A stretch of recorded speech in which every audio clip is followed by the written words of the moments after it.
টুকটাক যদি পিঠাই না বানাতে পারি তাহলে কিসের 10 বছর সংসার করলাম বলেন। আসলে কি বলেন তো, আমরা গৃহিণীরা আমাদের ডিকশনারিতে পারিনি বলে কোনো শব্দই নেই, থাকতেই পারে না। হ্যাঁ, হয়তো এটা থাকতে পারে যে না আগে কখনো করিনি, আর আগে কখনো করিনি বলে যে পারবো না এরকমটা না কিন্তু। আসলে যাই হোক, এখন যে কথাগুলো বললাম সেগুলো হচ্ছে নিজের দুর্বলতা ঢাকার চেষ্টা করলাম, এটাও কিন্তু একটা গুণ, তাই না?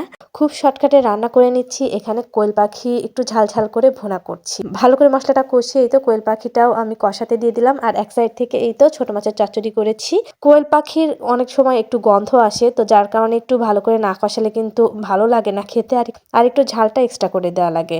তো খুব শর্টকাটে রান্না করে নিয়েছিলাম। আর এটা ছিল গত শনিবারের ভিডিও। কারণ কি জানেন, আজকে পিঠা বানাবো। আর ফার্স্ট টাইম আমি নিজে একদম শুরু থেকে শেষ পর্যন্ত দাঁড়িয়ে পুলি পিঠা বানাবো। এর আগে কখনো আমি এভাবে বানাইনি। তো আমি পাশের চুলাতে নারকেল আর গুড় দিয়ে ওটাও রান্না করতে দিয়েছি, পুলি পিঠার যে পুরের জন্য সেটা। আর পাশ থেকে কোয়েল পাখি রান্নাটা শেষ হয়ে গেছে। আর এদিকে দেখেন কিছু শিং মাছ নিয়ে আসা হয়েছিল, সেগুলো একদম ক্লিন করে নিয়েছি, সাথে ডিমও ক্লিন করে এখন ফ্রিজে গুছিয়ে রাখবো। আর এই তো এখন পাটিসাপটা বানাবো। আসলে এবার হয়েছে কি, আপনাদের ভাইয়া যেহেতু ট্রান্সফার হয়ে গেছে, চলে গেছে, তো ওর পিঠা খাওয়া হয়নি। আর সত্যি কথা বলতে ও পিঠা খেতে তেমন পছন্দও করে না। ওর একমাত্র পিঠা যেটা খায় সেটা হচ্ছে ওই যে আলুর ভাজি দিয়ে পুলি পিঠা, যেটা ঝালের পিঠা। আর এই তো পাটিসাপটাটাও খায়। আর আমি শুধু এই একটু টুকটাক পাটিসাপটা বানাতে পারি, আর হচ্ছে ভাপা পিঠা বানাতে পারি, আর কোনো পিঠা তেমন বানাতে পারি না।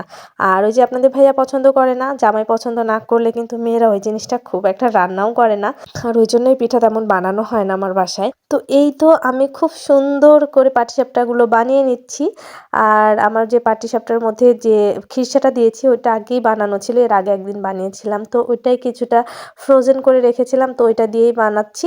আর ফুড কালার ছিল বাসায়, ওইটা দিয়ে একটু ডিজাইন করার চেষ্টা করছি। এখন তো এই তো বৌসুন্দরী পাটিসাপটা পিঠা পুরো ভাইরাল অনলাইন জগতে, তাই আমিও ভাবলাম কেননা হাজবেন্ডের জন্য একটু এরকম কালারফুল বানিয়ে ফেলি। আর এই তো আমার কাছে সব থেকে চ্যালেঞ্জিং যে বিষয়টা সেটা হচ্ছে পুলি পিঠার জন্য চালের গুঁড়াটা রেডি করা। তো এই যে চালের গুঁড়ার কায় যেটা, সেটা আসলে অনেক টেনশনের মধ্যে ছিলাম পারবো কিনা, কিন্তু আলহামদুলিল্লাহ ফার্স্ট টাইম যে এতটা পারফেক্টলি করতে পারবো আমি নিজেও আসলে বুঝতে পারিনি। আসলে কি বলেন তো, সংসার করতে করতে না একটা সময় সব কিছুরই একটা আইডিয়া চলে আসে, অর্থাৎ অভিজ্ঞতা হয়ে যায়। তো আপনি এর আগে করেছেন কি করেননি সেটা আসলে খুব একটা ম্যাটার করে না। তো যাই হোক, নিজের প্রশংসা একটু নিজেই করে নিলাম। আর নিজের প্রশংসা করা কিন্তু অনেক ভালো, এতে আত্মবিশ্বাস অনেক বেড়ে যায়।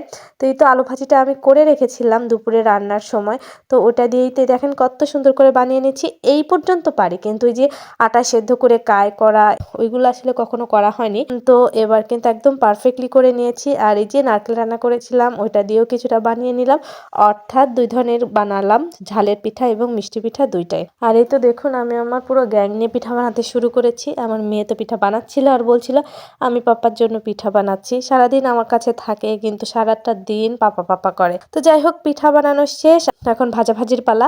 একটু বেশি পরিমাণ সয়াবিন তেল দিয়ে দিলাম, আর তেলের মধ্যে একটু হলুদ দিয়ে দিলাম, যেটা কিনা আম্মুদের দেখি যে এরকম পিঠা ভাজার সময় একটু হলুদ দেয়, তাহলে ওই যে একটু কালারটা ভালো আসে।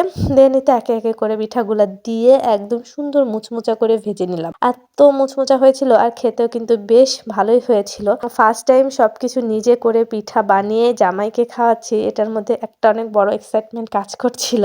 এই তো দেখেন বেচারা বসে আছে, সে রাতেই চলে যাবে। আর এটা ছিল সন্ধ্যার সময়, তো সন্ধ্যার নাস্তায় আজকে তাকে 3 ধরনের পিঠা বানিয়ে খাওয়ালাম। এই ছিল আমার পিঠা বানানোর একটা ইতিহাস।